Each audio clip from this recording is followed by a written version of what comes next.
So you might be in a situation where for some reason your templates are just not working inside of Instagram. Now, what does this mean? Well, maybe you have some sort of add yours template that you've seen before on someone's Instagram story, but you're trying to go through and figure out why it's not working for you or whatever the case is. The first thing you want to understand and see is that if for some reason those templates are not working, it doesn't necessarily mean it's on your end. It could be on the other person's end too.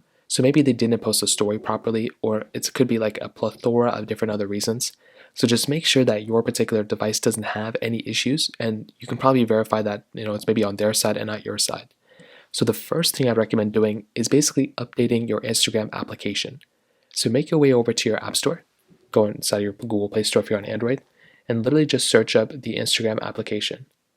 So search up Instagram just like this, not that, Instagram just like so, and you can go and tap into it. And then what you can do here is basically update your Instagram app.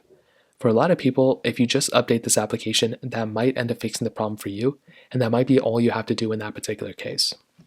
Now, if it's still not working, you may just want to double check that Instagram isn't actually down. So what you can do here is make your way over to a website like downdetector.com or isitdownrightnow.com. Like those types of websites will basically show you exactly what's down and up. So for example, if we make our way over to a website like this and we basically see that Instagram is completely down, well then all we're going to have to do is just wait it out until Instagram fixes the problem. That could be another thing that you can basically do to fix this. Now, if there's like a template that's missing, like let's say you're supposed to see a template there, but it's not showing up or whatever the case is, what you can also do there is pretty much just try to find a different template. If you can search for it, then you should be able to find it that way. So that's another thing you can try doing as well. So that pretty much covers it up for the most part. If you have any other thoughts or questions, please let me know in the comment section below. Hit the like button, that would mean so much, but definitely hit that subscribe button. More importantly than everything else, I love every single one of you guys. Hopefully I'll catch you guys in the next video. Peace out till then.